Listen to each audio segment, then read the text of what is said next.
blacksmith shop. One day a stranger came with an offer. I will give you, blacksmith, a bag full of gold coins for a special task. On one condition, never talk to anyone about it. The blacksmith agreed. The stranger gave him a huge slab of gold and asked him to make a horseshoe with that gold. Then they went into high mountains and deep into a cave. The blacksmith could not believe his eyes. There was an army of knights sleeping in full armor. Who are they? The stranger replied, those warriors had been in deep sleep for hundreds of years. They will only wake up if it is time to fight a real great battle for the country. The stranger told the blacksmith to change the horseshoe of one of the horses. When the job was done, he paid what was promised. The blacksmith went back to his shop and, of course, he was not able to keep his word. He told his wife and friends, and then his bag full of gold coins turned into sand. The blacksmith tried to return to that cave, but he was never able to find it again. That simple and banal story has some morals that I find quite relevant for the transatlantic alliance today. First, military preparedness is not a luxury we can live without. We need to be ready for any eventuality. Whether we talk about military expenditure in European countries or American soldiers stationed in Europe, we need every single euro cent and every single pair of military boots on the ground, even if the prospect of open military conflict is distant. Second, in relations across the pond, we need to keep our promises. Hold on to the goodwill established between allies after 1945. Trade, non-proliferation, regulation of the digital sphere, relations with China and Russia, peace in the Middle East. We all need a common strategy for these issues, for the whole transatlantic alliance, unless we want to be outvoted and outpaced by the outside world. It is as simple as that. The legend of the sleeping knights is just a legend, a fictitious account. Do we really want the alliance of liberal democracies turned into a legend, a fiction, invented story as well?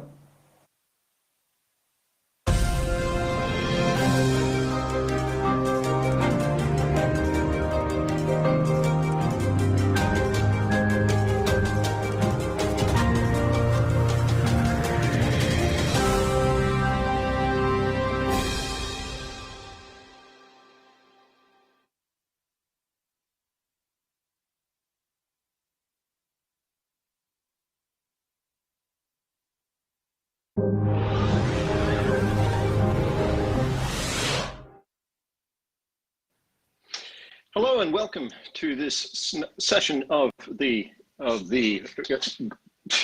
are we here? Of our GlobeSec 2020 Digital Stage. It's my great pleasure to be joining you on this. Sorry for my confusion. I just had some slight technical difficulties getting hooked up again. But anyway, my name is Terry Martin. I'm in Berlin, and it's a genuine pleasure and privilege for me to be with you this evening. This evening, we are talking to one of the most illuminary personalities on the global stage right now. Svetlana Tikhanovskaya is the main, or was the main candidate in the Belarusian presidential election. She joins us from Lithuania, where she fled after that election. I would like to offer you a very warm welcome. I hope you can hear me. Yes, I can hear you. Hello, Terry. Hello, GlobeSec.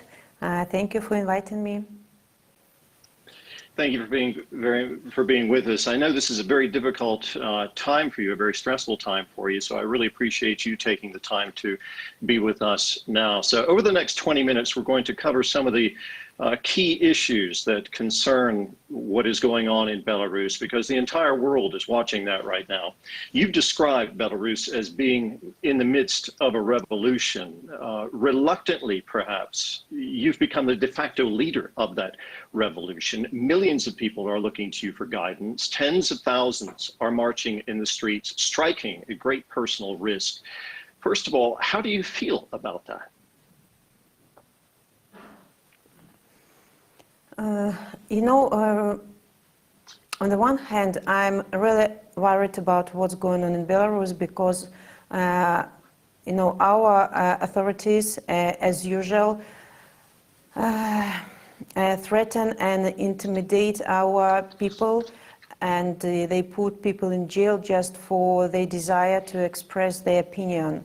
But on the other hand, I'm really proud of my people who at last woke up and they stepped over all the fears they had for 26 years and found strength to fight for their rights.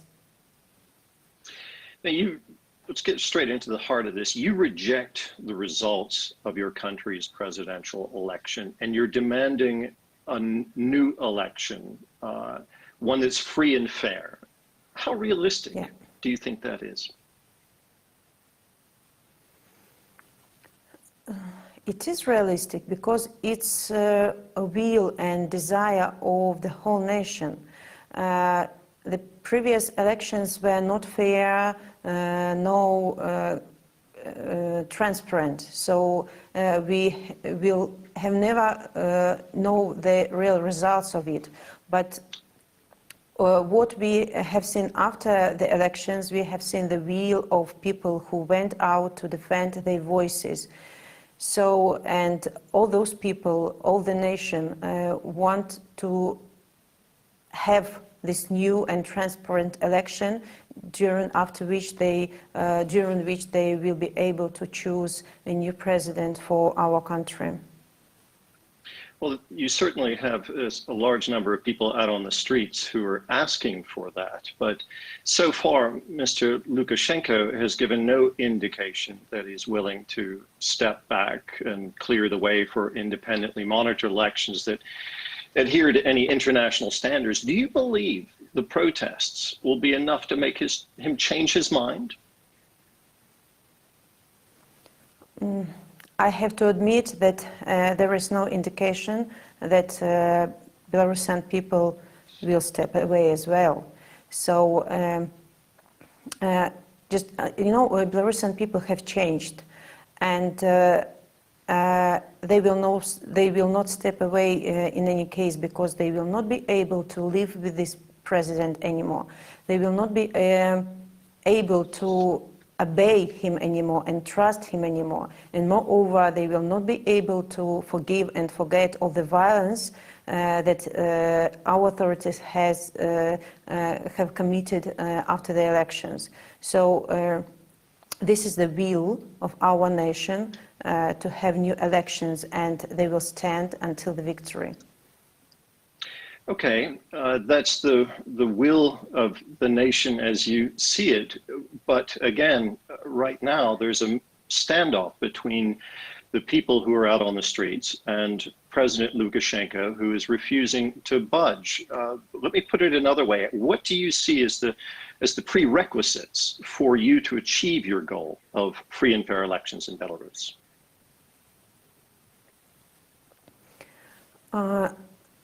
So the first demand of the nation is that Mr. Lukashenko have to step away. One more demand is that all the political prisoners have to be released from the jails. Just they are there just because they wanted to say what they think openly. And the next step is new election itself, where we are going to choose new president for our country.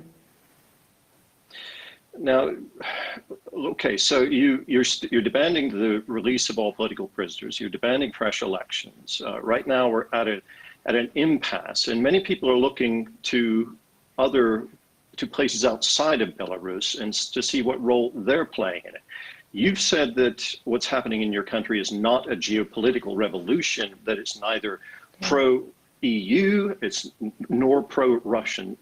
But Belarus does not exist in a political vacuum. Both Russia and the EU have a massive interest in your country's future, don't they? Of course, they are interested. But you know what's important now in Belarus is our people and they will to build new country for ourselves. And I'm sure that, and so we are asking for respecting of the sovereignty of our country, and just let our people to determine their future, the way to move by themselves. Belarus is considered by some to be part of Europe, but it also has very deep, close ties to Russia, of course. Do you have equal confidence in Russia and the EU to respect Belarus's right to self-determination?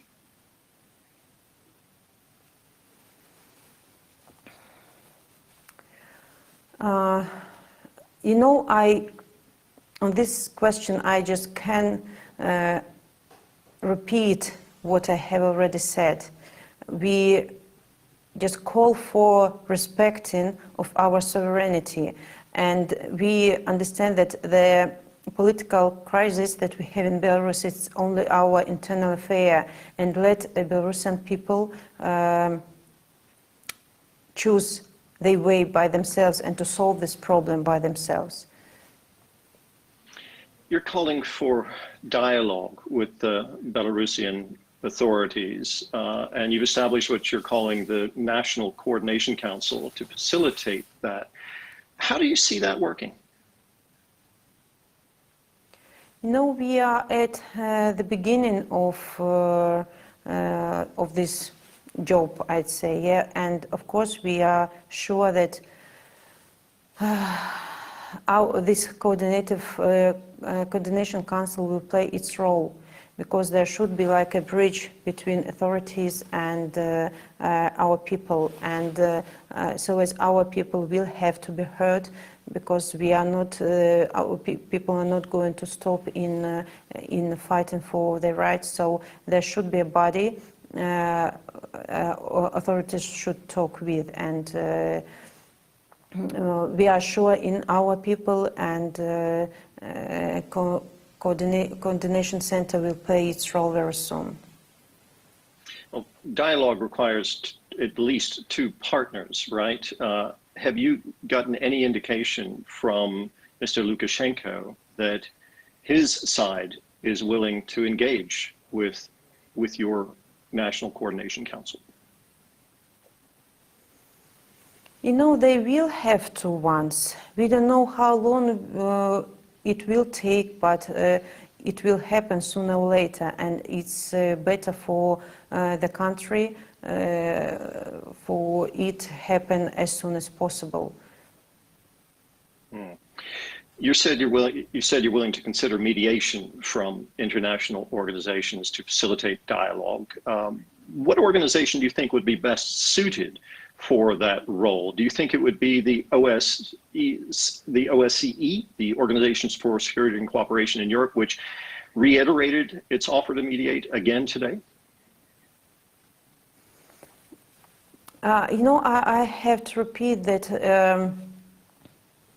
this affair, this political crisis we have now, it's our internal affair, and we are ready to solve it by ourselves. But in the case we will need a mediation of international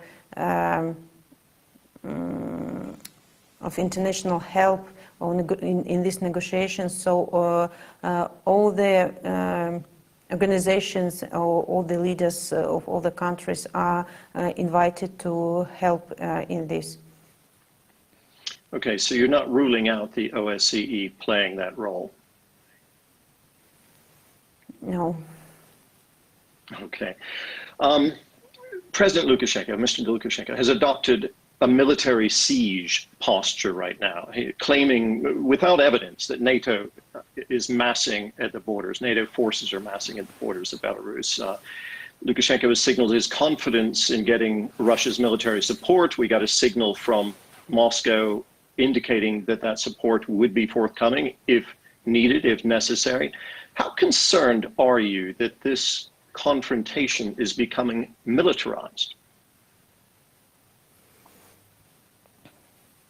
You know, we are rather concerned about this situation, but you know, I have to admit that our protests are peaceful, and I think that we would accept any integration in our country as you know, as external interfering in a political affair of our country. So we are concerned, but we are sure that all the countries will respect the sovereignty of our country. You addressed the European Parliament this week. Many people were following that. I'm sure people in Moscow were watching that as well. Have you tried reaching out to the authorities in Russia in a similar way? You know, I have to admit that I talked to the leaders of many countries by their initiative. And I'm really grateful to all those leaders who expressed their support to Belarusian people who are fighting for their rights. And have to admit that we are open for dialogue with any country and for applying for any countries for talking to us.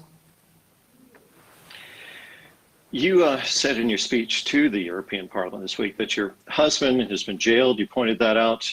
You said he's been jailed on trumped up charges. You noted there have been deaths, beatings, disappearances, and you pointed out that some people have had to flee under persecution. You yourself have fled to neighboring Lithuania. How much personal risk are you taking in your role as leader of this revolution, if that's what you consider yourself?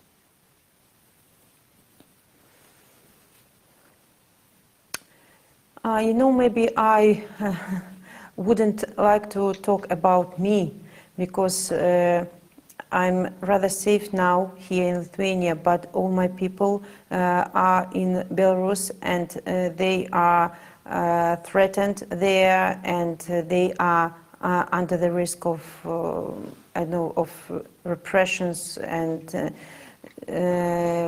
I'm aware of the people who are fighting on for their rights there in Belarus, and the more I have desire to to win this so-called battle as soon as possible, for all the Belarusians feel safe and free in our own country. You are in Lithuania. The people are marching on the streets in Belarus, mainly in Minsk. You have to communicate with them, and the demonstrations have to be coordinated somehow. How important for your cause is access to digital communications networks, and also along with that, how important is access to free press?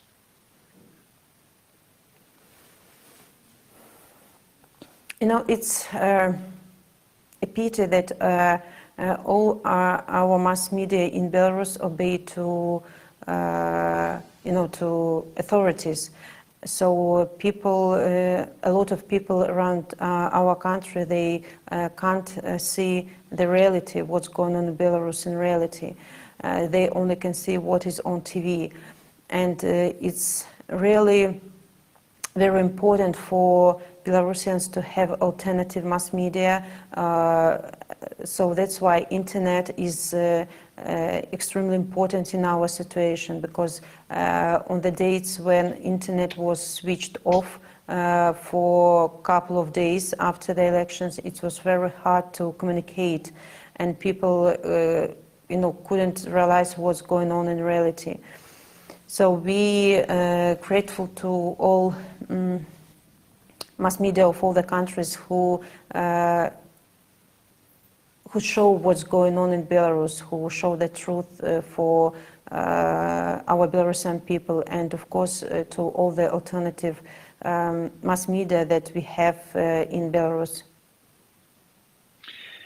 Do you think, because we're nearing the end of our time, unfortunately, as we get to the end, I want to ask you, do you believe that it's within Belarus's current capacity to resolve this crisis peacefully by itself?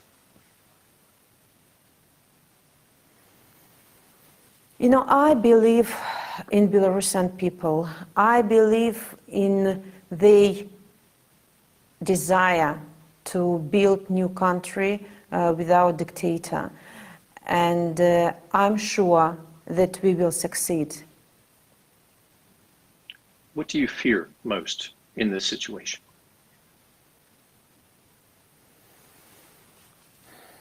Even if I feel fear, I will step away. I will step over my fear, so I will not sound it.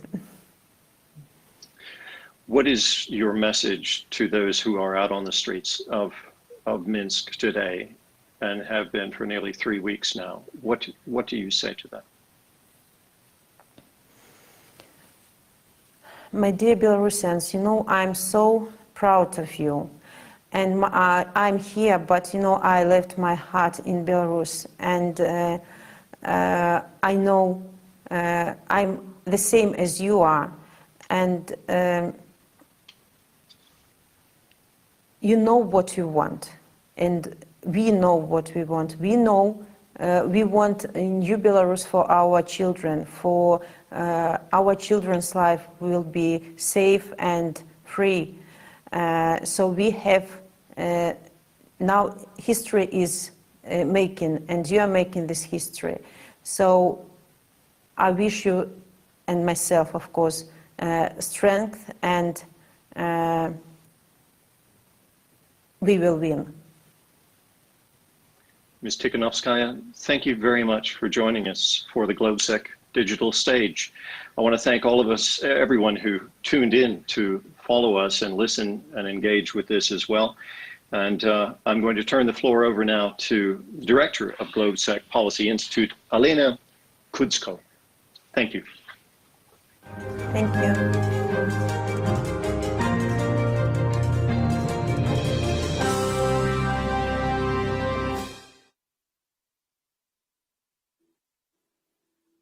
Thank you so much, Terry. Thank you so much, Svetlana. That was a tremendously inspiring and a powerful note to wrap up our GlobeSec Digital Stage 2020. I'm here to thank all the speakers and participants for incredibly rich conversations, motivating debates, and all the solutions to our shared problems that were offered during these 3 days.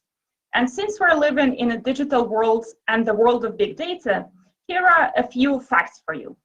During these 3 days of our online conference, we hosted more than 70 speakers, more than 1,000 participants from 87 countries, from all the 5 continents, and thousands of people have been watching us on social media. We all miss physical contact, of course, but we thoroughly enjoyed our virtual connection with you, all of you, over the course of the past 3 days. We're very much looking forward to welcoming you to GlobeSec 2020 Bratislava Forum, which will happen in October. And it will happen both in Bratislava physically and online in this space. For online participation, please click on the registration button that will be visible on this platform once the live stream ends. Thank you all once again. We're wishing you a wonderful evening. Have a great last few days of August, and we will see each other very soon.